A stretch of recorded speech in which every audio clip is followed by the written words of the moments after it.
zarina kan thucha zir ho tur chu thushil tu bung ni chang thum atang hian ani dona thushil tu bung ni chang thum atangin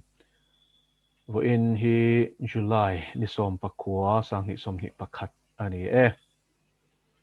van hnuai mihring fa te dam chung toy te manral dan thaber ani lo moti in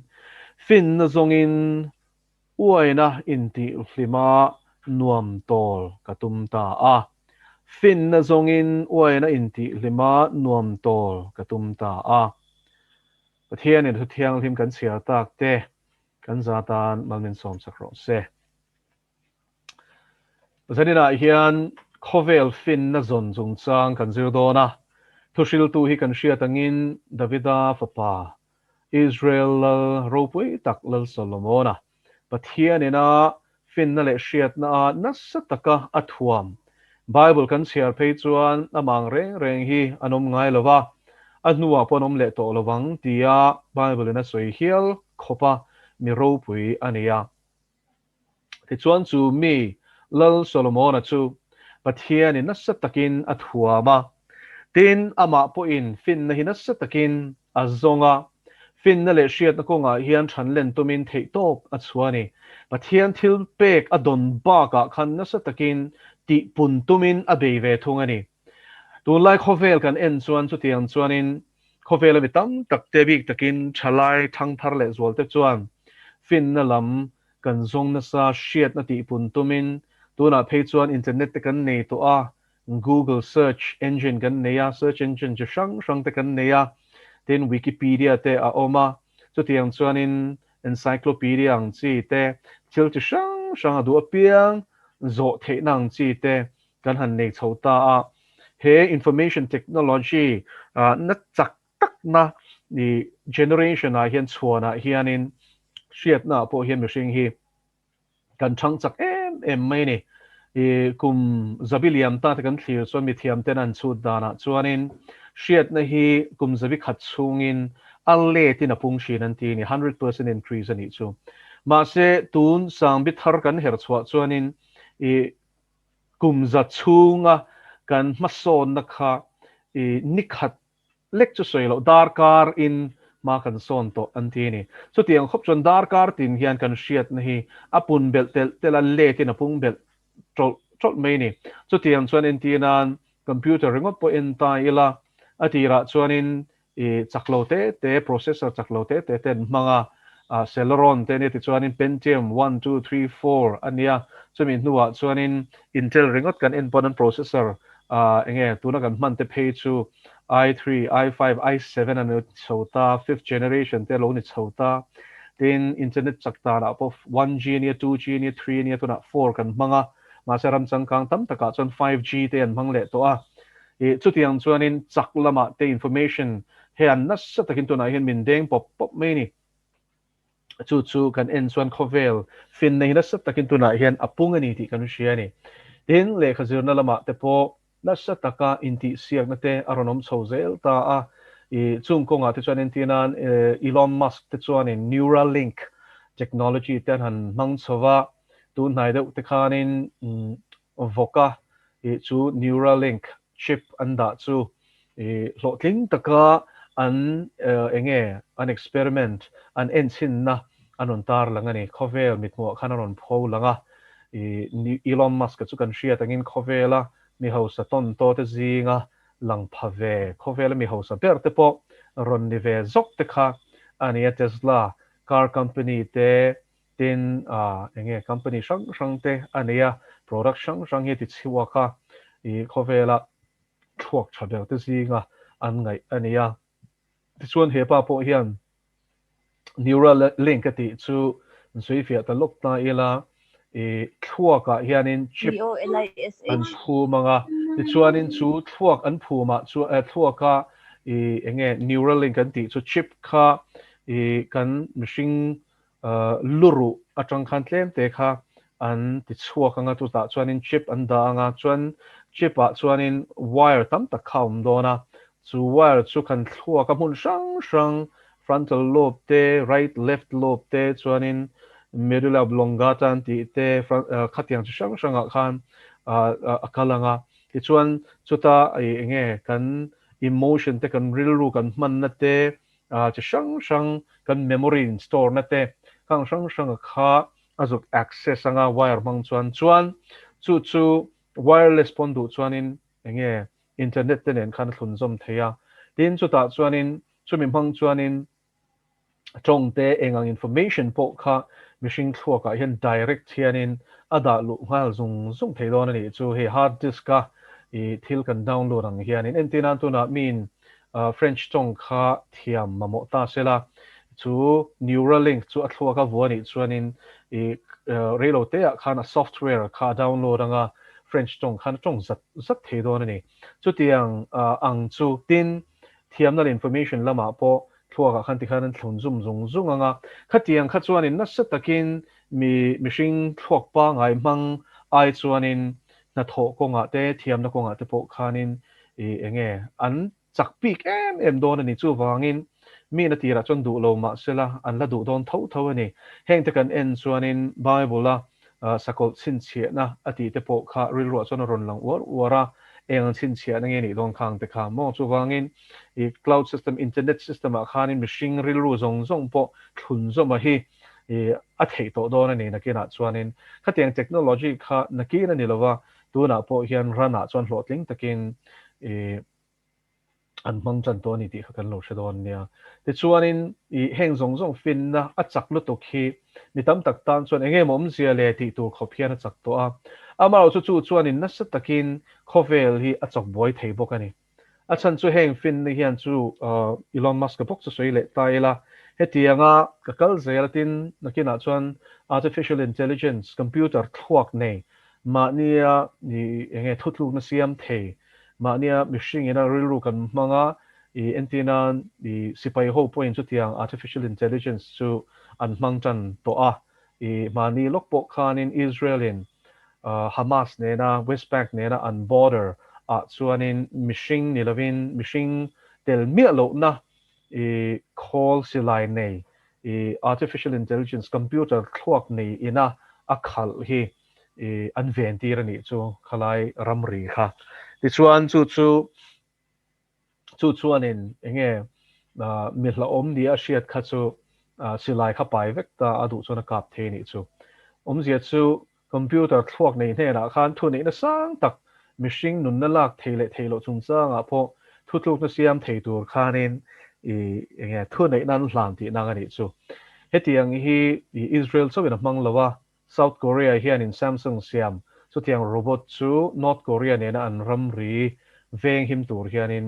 ada bokani ti kha lo shele bok taila ti chuan chu tiang ang chu kong sang in tu na hianin technology sang em to a movie kan en chinanga hi atak hian an mang chan to ani mo ti chuanin chung chu kan khovel chen lai mek alone ta a when ye hin kan share tur chu he fin nei hi Daniel le khabu kan chia chuan na sa takin hun nga chuan pung don ani ti hi bible hianin a soilok tlat mai ni na sa takin pung don ti ya chu tu na hian na sa takin kum zabiliam ta chung ringot bok khan apunga ti chuan thla a te rocket te kan an kap chuak the to satellite te kan neya tuna phei chuanin Elon Musk ringot po chuanin van theng renga khianin satellite sing ni sang khat akap chuak to ni chu wangin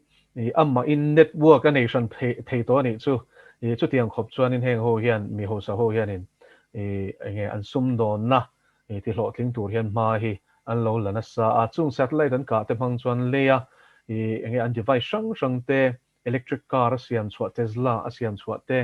tin mobile technology te tin nakina chuan chu tuna kan sui Neuralink te po chu machine thuak ne na internet engkim thunzom na dana kha siam chua hi an tumani amaro chu ama nge po chuanin chu tiang chu kan ti tak ani chuan AI hian in engkim chunga thu aron nei huna chuanin mihring hi kan lamang lawang ti hian sui theilo an ti ni tu nai chan chin tharil ru thong ve deuh mai in shelar vak lo mai theya billionaire pathum Jeff Bezos kan hrianga Amazon nei tu pa nia chuan Tesla nei tu Elon Musk le mi pakhat dang ming ka hre chia to lawa chung billionaire pathum te chuanin nge space travel ang hi tuna hianin at takan nei mo antum to ani chu thok masaber ni khan tuma anma ni NASA te nen Elon Musk te phei chuanin nan thoka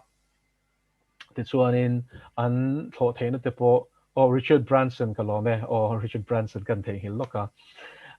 Richard Branson te an de ta te chuan chung pathum te chuan tuna hian space travel hi mana hi sci-fi movie kan ena so kan share chinanga kha tuna chuan ataka chantir hi antum ani ti kha chanchin thar kan en chuan kan lo shata a ti chuan van theng renga khian thlo thei mai pon nilovin I mi chen khaten an soidan phei chuanin he AI na khovel aron lua lan huna chuanin dan thei ani don to lovani ani na chan chu hei kan hrianga Terminator film kha kan en to nga taro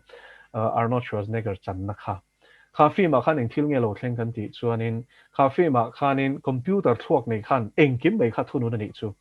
tin chu computer thuak nei chu AI an ti chu lo ne ta a machine ni si lo ma selangin eng kim zir thei ma ni zir thei in develop thei khan ta tin nge machine tong ang mai tong thei opoi te emotion zong ne na ti thei khan ta chu chu kan soi peng le lokanga Google CEO khanin vai khat chu arun demonstrate I mi pakhat khanin entina computer thuak nei chu po chu weak AI an tia artificial intelligence chak vak lo ni chu mi chuanin mi pakhat ai o khanin phone kal tlangin lumme appointment kha siam sakani chu ta chuanin lume tu te dor chu avakol sakta a client tan chuanin lume tu nu chuan alo chang tu chuanin mishing ani lo ti he shelo re chu anin biak na chu an record ta ni chu ti chuan computer thuak nei chuanin mishing ang chen entinan ti velte mo khatiang rong nen khanin pause te thil ngai to vung niom taka khatiang han ngai to vung khatiang zong hei robot ang dewin call ang deuh khana tong mi lo ni chu mishing tong pa ngai ang chia khan thil ngai to niom ang tak te le khatiang pause te chi sang nge language nuances kan tiang zong kha athiare ne mai ale lampanga mishing dik tak pe tu khanin call ani ti computer thuak nei ani ti he shelo re nga appointment so siang fel ve ani chu mini a chuan chu ka man lo ati te khanin nge ani le chu mini a chuan man theng ti te kha chung thleng chuanin de zut me ni ve tan lo kha chuan thuak nei lo ke computer thuak nei ni ti he hriat lo re nga chu weak AI ani chuanin strong AI chu eng ti chak nge niang tro tuna hin kan share tur chu China hian chu tiang artificial intelligence chu mang mup to ni ti kan share tangai mi pui 1.4 billion vil tur hian dar ka somni pali vil tur hianin chu artificial intelligence chu nasa takin tuna hianin China hian mang to ni chuan chumi artificial intelligence on enge tikat kan ti chuanin mitin in engen khoya engen soya engen text and type phone an in biakin engen soya community sarkar an soi selem tiang chi taka tiang zong kha alo enge khifim zung me ni chu khatiang zo zai kha machine tan kha chuan machine thuak tan kha chuan dar ka somni pali vil poni sela vil sena ne lo ma selen chu tak chuan computer thuak nei terabyte engemaw zat second engemaw zat chung leka process thei khopa thuak chak te to meng processor chak mo khatiang nei kha khatiang khanin alo analyze zung ta ni ti chuan ki le tai la Terminator movie la kan huang khanin computer thuak nei khanin khovela machine te kha athun hnuai da to ni a chan chu he computer thuak nen siama strong artificial intelligence hi an hmang tak tak ani chuanin nakina chuanin chu machine thuak hian up phadon lo reng ti hi mithiam te hian an hmuthiam to ni chumi hmuthiam te chuanin he AI chak tak siama akuta engkim da hla dan tur hi an hrithiam to ni ti chuan voi mi en kha soi du chu Skynet ante ta tero Terminator movie anga khanin khami Skynet program siam tu pa negro pa te po ani chu mo khami movie kan en chuanin khami mithiam te po kha asiam ma khan ti hluman tum te khan ta ti chuan chumi ang siam chuak tu na po hianin anom to ni ti kha kan soi lok do ni chu America khwanin an armed forces an army te engkim mai an nuclear weapons thleng tunge ka turing tika ka tur nge ti zong hi strong artificial intelligence kuta da hi antum to ni tuna hian Skynet kan huang kha i America khwani na siam chan to ti hi kan lo shadon nia nakin na i chip chiao zo ken himi chungchang ka zel hona hi hi chu laron phor tu la khanin kan khek lokanga ama chu khatiang thiam na kha om to ni ti hi mi pui te hian kan hria tanga ya i movie a antar la nang hi chu ataka chan theidin huna hian an ding vek to tin chu mi siam na na an mi roi chu Google hi an netan company roi chu te zok teng ma se Google an technician te khan ngoru chu tiang kan thiam na hi mi pui tha mang theina a chan chu nuclear weapon a kha an artificial intelligence siam khanin a thunun don ani chuanin ka kharel ta thut sela mo mi hringin an thunun theidon to lo shim shimani chu mo an phur don sia kha khan ngai ngam lova e ke ni chuan kan te thelo an tia an thiam na chuan tlen reng ma selangin conscience kan tiang chu mo chere thashiat na wang khanin an chun zom sak tu ta lova chuan Microsoft in lom takin Google in an tho zo lo kha an chun zom saka an siam sak to ni ti kha kan lo shadon nia với ni hin kan soi du chu khove la hin fin na sa takin ponga ma se buena tamani tro thusil tu bung khat chang top lampang kan zir tum khanin chu fia takin kan zir tho na chungin với ni hin kidang in chu lai chu soi le ta ila hela hianin lal solomon an fin na chu ka zong ati khanin khovel fin ni chu korean thon khat bung khat kan chia chuan art na ni je van chiang em tro chu tu na po computer thuak nei te kan mang thiam kan siam thiam kan tia eng ki ma hian machine hian kan ring tel ni tro en te ran tu na hian nang nge po kan YouTube ai lu te khanin i video en du zong kha artificial intelligence Google hian mang te ka YouTube Google ta ni ya te chuanin voi khat video chi khati en to chuan khatiang video kha YouTube ai lu le huna khan aron da tle tor mayang mo i du zong kha alo zir zong zunga i du zong video kha lo la khom zong zong ani chu computer thuak nei hi ani ta ni kha kan share thiam angai ti chuan chung chu alo ni ta chu tiang ni chuan voi ni kan share tur chu fin na ni mi hring kan share chu nakina chuanin min ti chet tu ani thei zia hi i pathian thu atang lo pon khovel fin na tang po hian khovel mi fing te hian an boi pui to ani nga se thil om dan kan en chuanin khatiang khan mang don ani si lawan mang mek to si ni ti chuan korin thon khat kan en chuanin bung khat chang som paria ta chuan cross thu chu boral mek te tan chuan at na nia ke ni chandam mek te tan chuan pathian thil ti the na nia ti tero cross thu hi tero tu na khovel boral mek tan hi chuanin at na bani chiang em o at thlak ani cross khen be moi pathian an tia khovel chak na ngai sang tu thachak na te thuak chak na te sum le pai nei apia ngai sang khovela chuanin tlom na te hi at na ni tro zol do zo ka chan te hi chaklo na ni tro ni ma sanen chu khovelin chaklo na ti chu o ke ni chandam nek te tan chan pathian thil ti thena ni si ni chu wangin tlom zo ka chan te hi krista a chuan hne na ni zok te lali so pona tlom na mangin setana hne de lalpa chu fakelom ro se setana khan lalpa mi zia le athil tu ma va han man lo chia em tro ani chuan tharumin phiar na mangin dot mangin azirti zuda iskariota ko chunga lutin lali so phattira huat na khatlu tu khamo lali so fin na kha chel lo re voini hen ka soi du chu nang mani o mai khovela o mai hen ro pui zok fin na ro pui zok shit na ro pui zok thiam na ro pui zok lel pa chu fakerom ro se khovel fin na hi ot reng su khovel fin na hi da sang zok reng su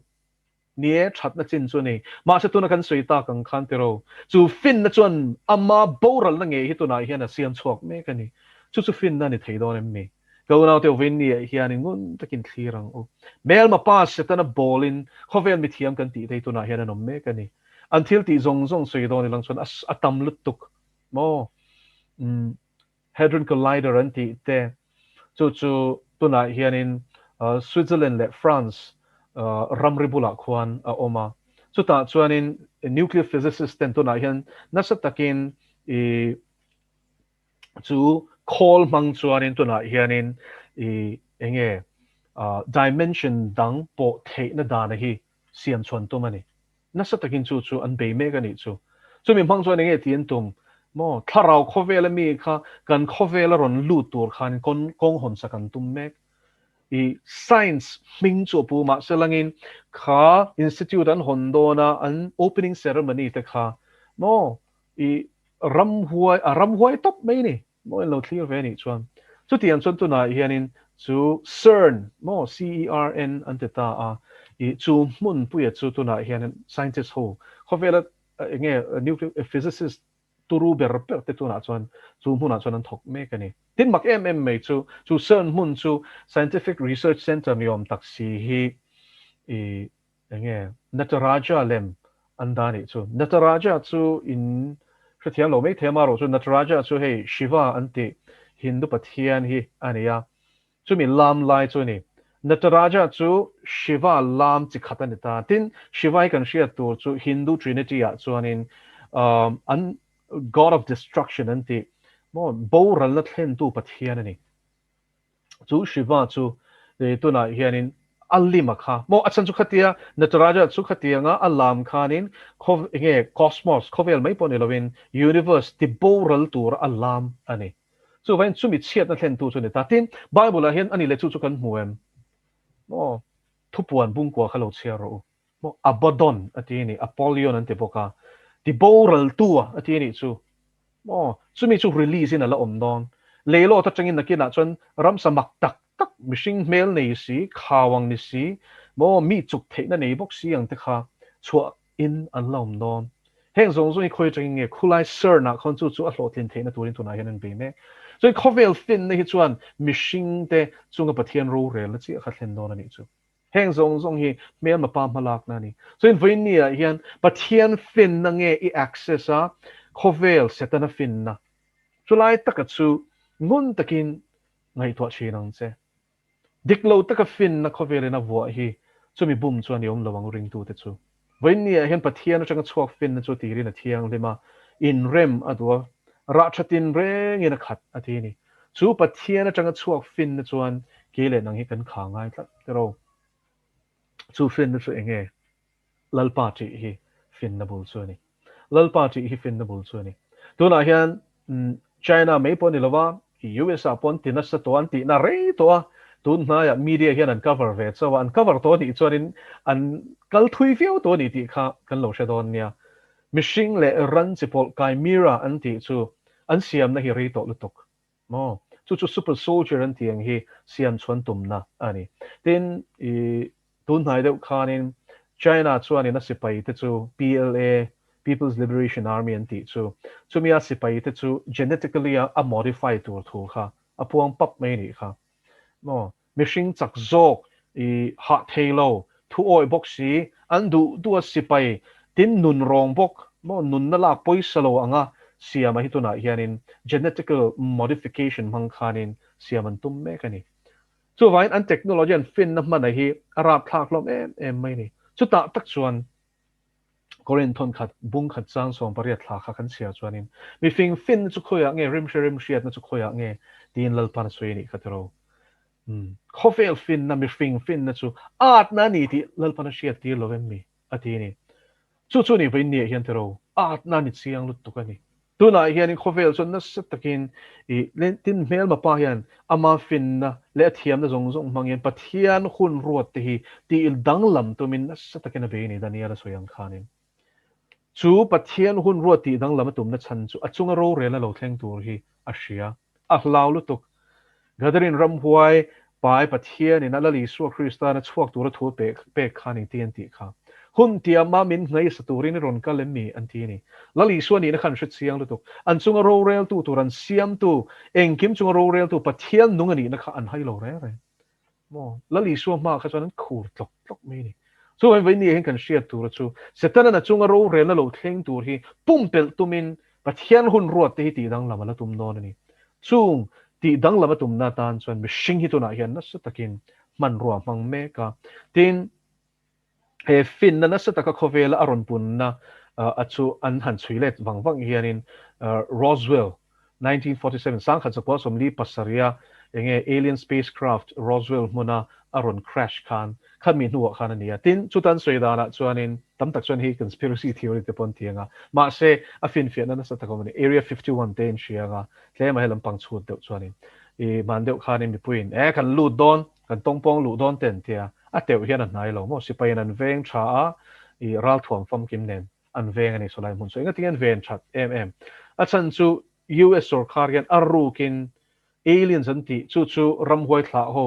ni zir lai pakhata khan ka sei to kha mishing le vantir ko in kha so pol mo khami in pol atanga ron piang mishing dik tak ni silo vantir ko ni bok silo khang ho kha aliens an ti te chun ta chung ho te nen chon an thok ho wa chung chuan in forbidden technology kan ti hi na sa taken an pe ni ni danga ka sei du ngai lo zani na hin sei chu la chu enako bu ania biblical canon kan ti chuan in hele khabu hi tel lo tin enako bu hi che thum a oma amaro chu arin tlak per chu ethiopic enak anti hi ni ethiopia khan a copy khan muwa te chuan bible a enoka enoka den chena aming po hi phuani abu hi te chuan hele khabu hi kan en chuan in greek tonga zia kha an ron translate ta english te pona copy hi le tur om ta chu ta chuan in ni hormone tlanga vantir ko zani rual run suk te khanin mishing te kha forbidden technology mo pathianina fin na pe ka phalmi lo kha anjil ti ta ni ral thuam siam ten zil ti ra herbs te anjil ti ra tin khang lai khan e mishing le vantir ko thapot ne feeling kan ti ho chok ni lovin ran chi sang in thapot te mo hybridization kan tiang chi te kha anon be ni chu tun huna kan en chuan kha che khatuna hian khowela mithiam in ti te hian na sa ta kan ti ni ma se chu lai kan soile du chu tuna hian ni tomato chi om ta a tuan thil chi dang alo om ta a thea te po chi sang om ta an chi yang chewin lalpan genesis kan chiar chuan in om turin a ruat ani chi in pol hi pathian du dan ani lo tin kor ha ka te pokan mu ka te ro e chi ni in pol khalal pan ha ka phal lo na cho pol hilal pan du lo ani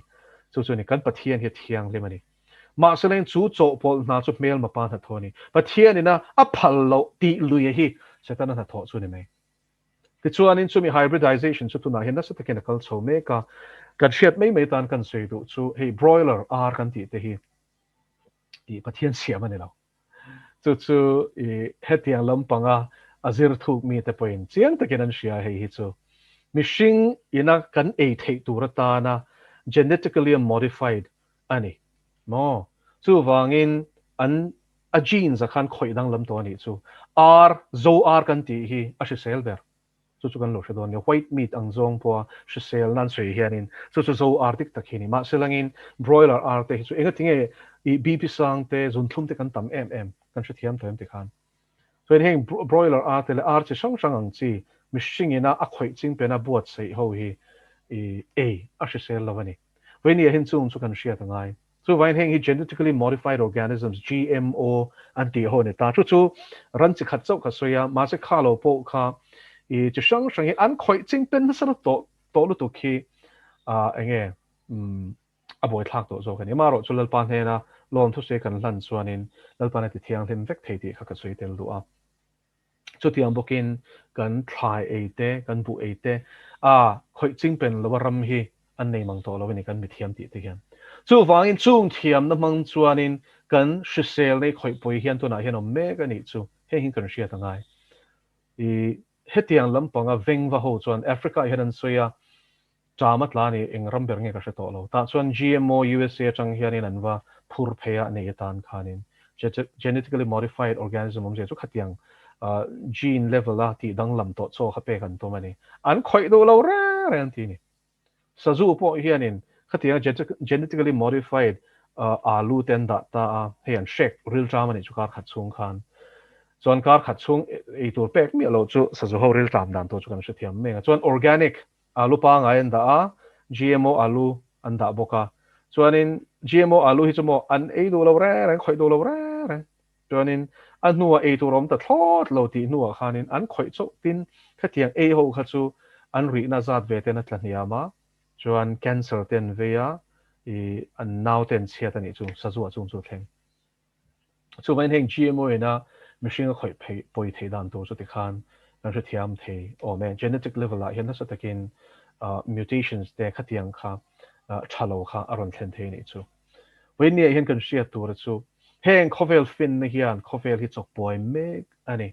chu wangin i heng zong kan en chuanin i lali so krista local le huna chuan heng hi ti to pala ne don ani chu ti top hun alo mang ma se chu mi mang e po chuan heng chung sang hi ring tu te hian kan sia ta ngai khovel fin na hi chuanin fingin ti min ama chiat na nge hi tuna hian thok chuak me ka ma selal pa fin nei ro chuan ti ro cross a lali so min tlan na ro pui chuan tu na mel ma pa na min ti chiat na tur ta na kan e tu te in tu te engkim mai a khoi ching pen dan tu re mulok fek lau tu re ne lo khata khan lau nan ka soi lo ne zanina hian chung chung song ka soi da chan chu heng song so hin min mangai tu wang chuanin ro pui ta ka ngam tu kan ni lali suan cross a khanin heng hi alo ching fel vector heng hi setan hian min ti chiat nan kan tak sang e po kan ril ru khoi poi nan hian alon khoi ching pen don ti hilal pana soi lom machine fa local le chu no hun lai ang khan yang ti kha mo no hun lai pon na set takin khoi ching pen chu wen tuilet mangin lal pana ti bora le ni chu wen enge khami shelo tan kha chan lal pa hi van rong e ti mai tur ni taro ma se khong ai na zo ka sin ti bora lo se lang chuan machine chi pa ngai ran chi pa ngai hi mu tu rom to lawang ma se lal pan a pa ngai ho ama siam dik tak kha chun no longa khana khong fel rek lal pa se fakerom ro se chan nam tu hi chu van chiang en taro chuan mel ma pa na khoi ching pen ho chin chi khani tuilet mangalal pan ti bora chu chu tiang buken he hun hun nga hian khatiang khamel ma pa hian pathian thil siam moi tak that tak hi ti chiat tumin ti kholo tum hianin khovel fin rap thak tak hi amang chho mek ani ma selal pa chi tu te chuan chu tiang reng reng chu mo kan khoi ching pen ve dong lo ni tro heng hi poezi kan hriat ve ngai bo so mi thiam tak tak te pon ngai thla mei the he thu hi heng hybridization te heng hi pathian du dan ani lo ti hi siang takin siang o thiang lim ati hian pathian in a siamang hi a thaber chula chon kalut ve du thung ani chu mi thiam ten anzir mo pathian in a siamang ang hi alo thaber ti hi mu chuak se elena po hian ani amaga sin kan pathian hian in a ro pui lu to kan pathian ni entinan keret chu hei heti han zai lep chuanin mit thlang ani hi tro mitata na tha sense of humor te pon sin kan pathian hian chu wangin carrot ate khanin mitta na thil tha vitamin tha chakna tha khalal pan lo da chu tiang chuanin khai te na hring te khang zong zong lalpan ei tur ta na min pe khi thei chi sang sang ate hianin chakna kan mamo kan taksa na mamo tur hilal pan da fek so en vin nia hianin heng te hi shithia mela heng konga te po hian ring tu te kan har chuanga bible a hianin ei tur tha le ei tur sel hi min shil na salo to kan ni chu pomegranate thei te chalu to a fakna sa mo so tiang bokin wheat te hi a tha em ta ti chuan chi sang e greens kan tiang chi te a tha thei chi sang a that zia te kan mu a chu vain chung zong zong kan en chuanin olive that zia te kan mu a Israel rama phe chuan olive shiak an sor chhuah hi ke ni na dal kan meng deuh hianin chang thop nei hian an zok chian ei me ni hrisel em mai ni chu vain kan tak sata na hrisel po hi ho ingai tuang u mo chu ta chung kan sei du chu chang thop in ei thina ni chuan a var ai chuan brown bread an ti hi a hrisel zo kani nutrition om zo mo a chan chu chang var kan chak thop var kan ti hi chu meida tanga siam ania enge wheat fang apua vitamin om lo lai ani chu ti chuanin brown bread kan ti hi chu a chak na om lai tanga siam ani ta ni chu tiam bokin ei tu sang ai hen heng te hi research lo bei kwal taw la kan taksa ta na thatur hi kan ei tam angai ni he hun hunga hian a chan chu ka soi do chu he ka soi lu de na chan chu pathian rong bol i du chuan i taksa hi hre se langai tina kha tokin exercise hi lo mo i blood circulation a thanga chuan i taksa toxins thil thalo kha i taksa in thlan mangin a pai chhuak don ani thlan tlangai lo ti a hre se lo thlak mo chuan exercise thlan tlak hop hian i lak tur ani tin exercise ti khan he ta ri choi lam khan kher kha ka soi lowa ke kal te in chung dunga te po varanda te po tuna then lockdown te nia khatian te khan be na saru a chan chu he tak sa nge po hi kan da shi se lo chuan tharau ringo tin rong kan bol thei tlat si lo ni tro chu vain vain ni hian kan tak sa nge hilal pa tan kan von that angai shi sel tak kan von angai a heng processed foods an ti packaged foods mo khatiang chi te yy ang chi te heng te hi thalovania a ol sam lu tok ma selangina shi sel lo heng te kan shia tangai mo khang kha tam su lo top phe chuanin a thalu tok thalei lei chung chu anita processed food reng te entinan biscuit anga po khatia biscuit a shi sel te chu nutri choice an tiang chi mo fiber tamang chi te chuanin marian tiang chi te hengo hi a shi sel ta enge a chunga cream om cả cho nó tụi mà sẽ lên sự sale sân lo tin thím bùi tới bùi hi bông được tế cho sản nên tụi cha á thím bùi sen bùi mà cho nó sự sale lúc cho bộ sẽ hiện bùi mấy đang ngày lo cho chúng mình thiam nhiều ngay lo wa in tấm bẹt tới gì mi chín cái này chặt lo gì hết takin cái sự to cho nó chọn green tea ringot cái into này green tea chọn antioxidant xong rồi chú heng tiếng cái tiếng cái này đã phan biến suy thì cái sự thiam việc lo mà sẽ căn mà mò heng hi mò cho vay thím bùi bốc thum chú nghe thế này na real lu hi bizo hen kan nei tlat me ni kala share treng chu we khat chu lung le la ma son ka zina chuanin tle ma en lo de wa khanin ka chung te khan omani ta chuanin thim pui sen hang ka lamani chu ho hian ti lut tuka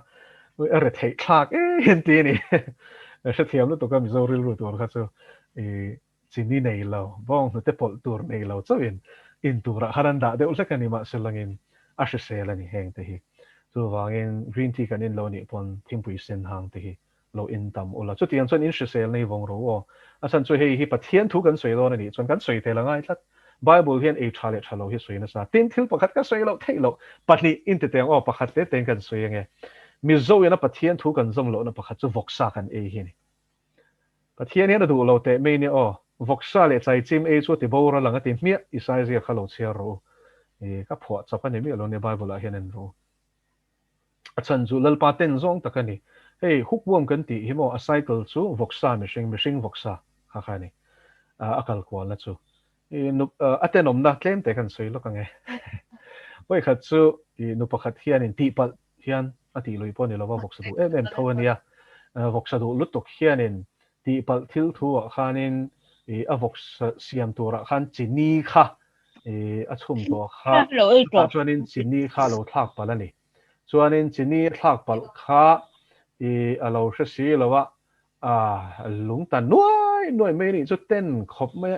vok sai hre sel lo aniang atia bazara vakal le ta chuanin a hre sel anga a hria ta kha i ti khanin avalei le ta a chumi voksa thar enge i khatiang om lo tura ngaya khanin chini chu a fianan khan thak le ta ni chu allung a kharon chuak le ta trum mai ni chu khata tang khachuan a khoi hian a khoi du to lo reng kha kha tui ti takin kan e thin khachuan ni sia toro chu vai vin ni hianin pathian in a phal lo hi chu kan ta na thalo ti na ni tin adang le ka soi du chu sathi thun kan e thin hi pathian thu hian a khap tak a chan chu thi sen chu nun na ni mo chu lalpa ne phal lo tin i khang ta chu thu thlung lui lom in lo ti takin tir ko te thil ti kha lo chial le kau la jerusalem khom puya khanin i kha sertan ho ena boinan siam chota tir ko te thil ti bung som panga bung som paruk chu kha lo chiar la chu ta chuanin rentel ring tu te hne na i jerusalem council na thun cha chu hei hi ni mo sare hlum sa e lo tur te chuan sathisen e lo tur te milem belo tur te chuan in ngai na laka in thia film turin an shilani kham thil chili khan shilani chung zinga chuanin sathisen e lo turin an shilani chu leviticus bung som pasari chang som pakhat thu kha an la vong nung reng ani chu chang som thu som pakhat ani chu wangin i sathi thun e te hi mizo hian kan sha ta kha tui ti le hian in ni mei thea ma se khang kha a sel lo ani an ti ni chu ni kha bur so in ka shil lo cheu ma selangin lalpata na fit idu chuanin e aphal lo hi chu e lo da thave mi ro e pathian tan sel takin kan taksa nge poi kan vong don nia lalpana thu kan ti ri te kan za tan min som sak ro se